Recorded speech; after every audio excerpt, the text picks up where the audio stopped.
Just imagine traveling at airplane speed at ground level, safely.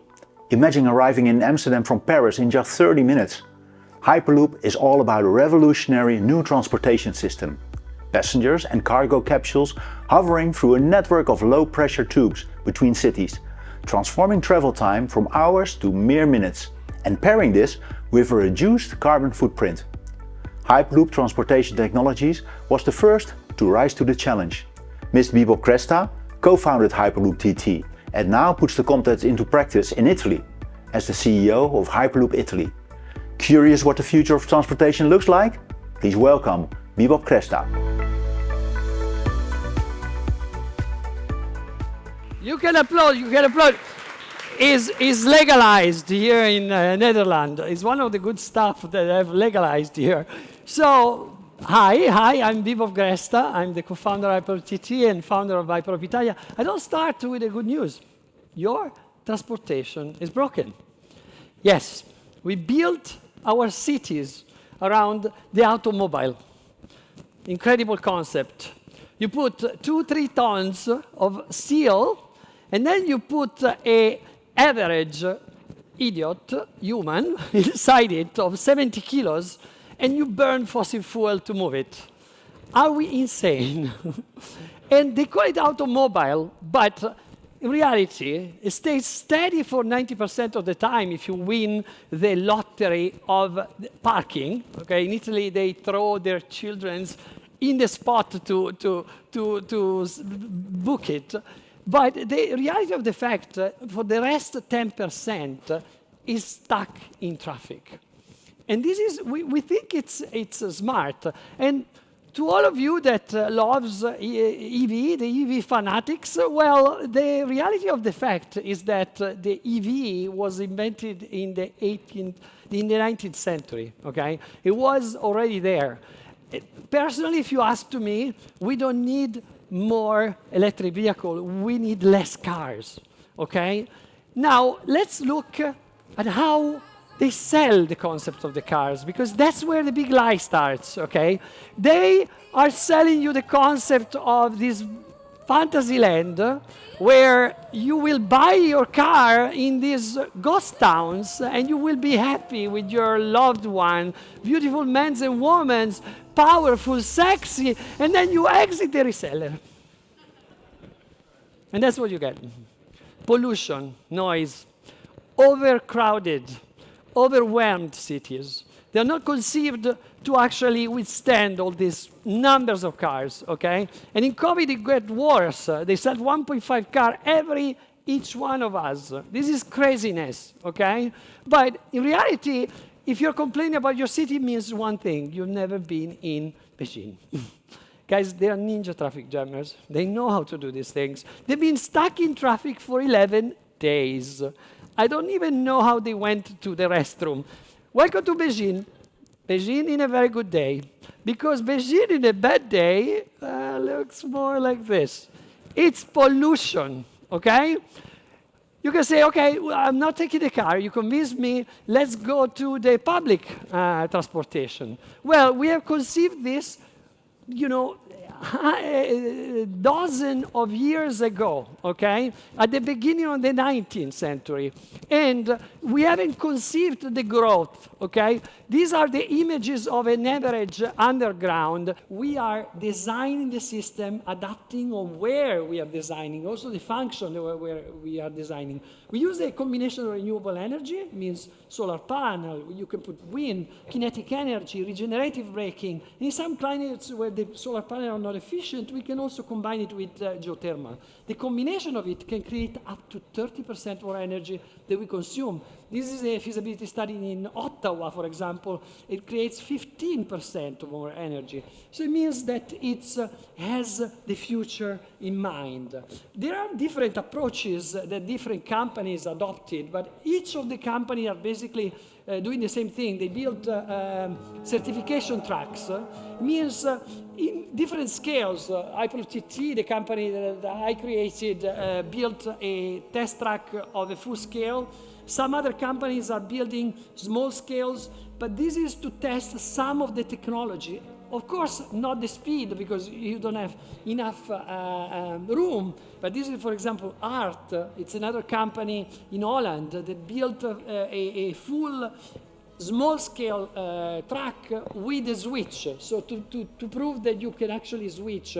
So you will see over time several of these tracks showing off their technology, beating records. You will see in the next few years a lot of these tests with or without humans to occur around the world. This is another company. There is SwissPod. They actually beat the world record 2 weeks ago in a small scale. So there's activities all over the world. Even the Chinese, this is a actual real test, achieved 1,000 kilometers per hour in 2 kilometers. And this happened a few months ago. So we are now looking at a big race worldwide to arrive at this technology and certify it first. It's an incredible moment for the Hyperloop industry. The key of the technology is, of course, the levitation and propulsion. What is different from a normal train? Well, by using a system of levitation, and again, there are different approaches. Hyperloop TT uses passive levitation or a mix of it. There are other companies that has a top hanging. Other companies have a bottom hanging. We are trying to create a standardization, because we can't have 70 different Hyperloop designs. But, you know, again, this is the moment where the technologies and all the companies are showing off their capabilities before we talk about the standardization of the systems. So there are different moments. It's like the gold rush when there was the starting of everything. The pumps is pretty standard.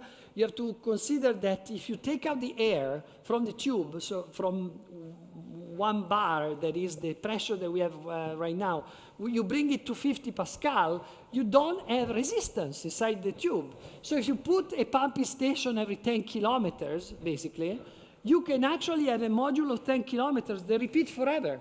So you can have an Hyperloop that can be longer or shorter, depending on how fast you want to go. And of course, it depends also on the track, on the curves, and the characteristic of the terrain. And every 10 kilometers, you also have a isolation valve. So there are big valves that can shut down the section of the tube in case of emergency or if you have to do maintenance. So the components of the Hyperloop were already designed. The core of the technology and the difference between a train is that instead of moving 1,000 people like a train from point A to point B to point C, super slow, super inefficient, I want to go to point Z, I need to stop every time. You have small capsules of 30, 50 people, okay? They can load in 2 minutes and then depart every minutes. It means 3,600 people an hour, 160,000 people a day, 24 million people a year. So as a throughput to basically complement the transportation system all over the world, and can also transport cargo and freight. Of course, you know, this is a first example of a capsule that was designed some years ago from Hyperloop TT. Again, there are different approaches. The capsule has been redesigned completely. But the good news is that by reducing the number of parts that can break and having less problems, like you don't have cows in the middle of the road or things like that, you have a much safer system. So we're not only designing something that is fast, but is many times safer than any other system on the ground and flying, as you can see. So the capsule is a jewel. There's also a dock locking design that can actually attach to the door and allow you to go in and out of the system, but it's also for cargo. Now, there are different approaches on this topic, because, you know, the goal is to transport the entire container, but in reality right now a lot of the companies are focusing on parcels, so it's like an airplane-like. but you know, the goal is to take out all the trucks from the roads, making it more safer, but also more useful, because all the goods could be shipped in a sort of pneumatic. I don't know how many of you remembers the pneumatic system, the pneumatic mail. Okay, it could be done in very long distances between cities, and will change forever the way we conceive transportation. This is one approach. There's another one for parcel proposed by Art. I'm running out of time, so I'm not going to show you everything of every company. But this is the key point that you need to understand. You know, when we are traveling, you know, they don't know who we are. You know, when I go to the work, I am a different person than when I'm coming back to work. I need different things. Same person, but different things. So you heard that data is gold, probably. You know what's happening in AI. I have a beautiful video in AI, but I don't have time. I have 1 minute left. So what we are doing is we are actually taking data, but you don't have to imagine data like your name, you know, this kind of data. It's more a data that represents yourself in a system that understands you. And that's the difference, because now when you enter in a travel, in this 10, 12, 20 minutes that you will be there, you will be able to relax as you've never done, or to be active as you want to do, or to do a full checkup of your health, and hundreds of different things. And that's where the future lies, in a different passenger experience. Because this is the most important thing, the human aspect, where we can actually recoup and basically reuse our time that we were wasting stuck in traffic. And this is our vision for the future. Even the outside, we don't have windows. We have something better. It's augmented windows. It means that with a sufficiently high definition screen and motion capturing, you can actually reposition the pixel in a way that you simulate the reality. Where do you want to go? You want to go to Paris? You want to go underwater in the future, in the past? We can bring you there. It is not only a cool way to travel in the future, it's also a new monetization system that can actually be, you know, democratizing transportation. It could be free for everybody and then charging premium services for the one that can actually afford it. But everything I told you and showed you so far is not the most important thing. Now I want to tell you what's the most important thing. I talked a lot about the Hyperloop, and there has been a lot of talks, 12 years that we are talking. When are we going to see the Hyperloop? Well, there has been some very, very important news. In Italy, where I moved to actually believe in this project, I resigned as a chairman of Hyperloop TT to follow this dream that is becoming a reality. We convinced the government to issue a tender of 800 million to actually build the first piece of a longer line that will connect Italy in the future. And we won this tender, thanks to amazing partners. Now, I want you to give me a favor, give me a big round of applause of my partners that are here present. We build, please give me a big round of applause. Please, more. Thank you.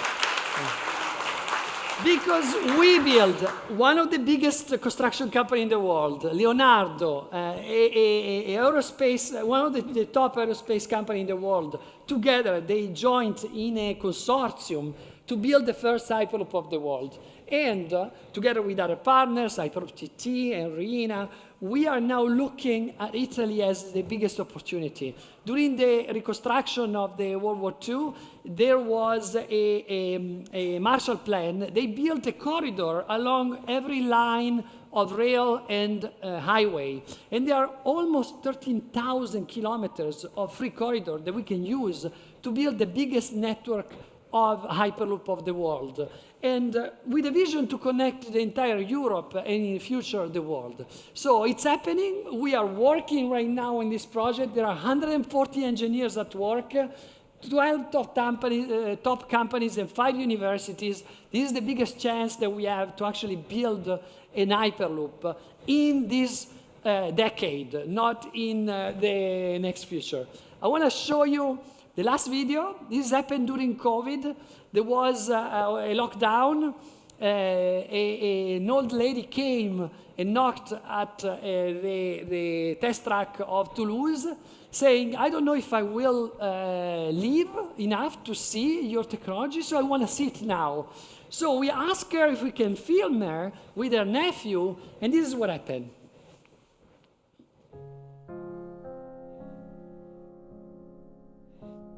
Je m'appelle Henriette Ardouin et j'habite à Bagnères de Luchon.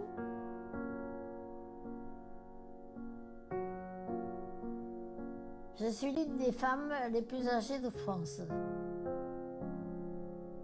J'ai peut-être un peu de compétition. Je suis née avant que des hommes se déplacent rapidement. Je me rappelle des premières voitures. J'ai assisté à la disparition du Earth, le mur du son, l'Américain qui a planté le drapeau sur la Lune. Tout ça, je l'ai vécu dans ma vie.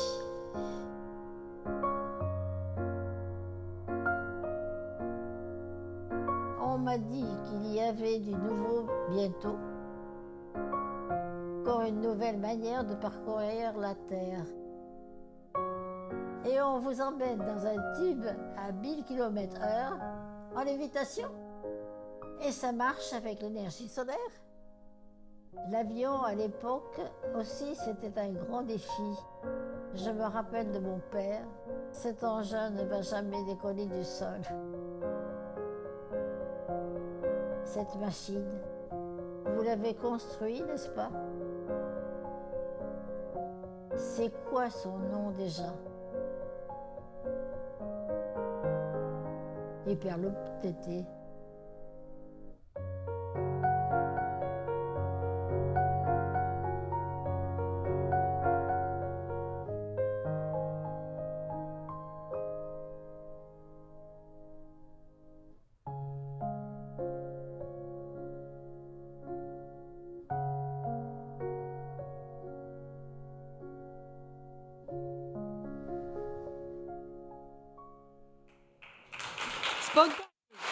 Thank you. Thank you very much. Thank you. Thank you.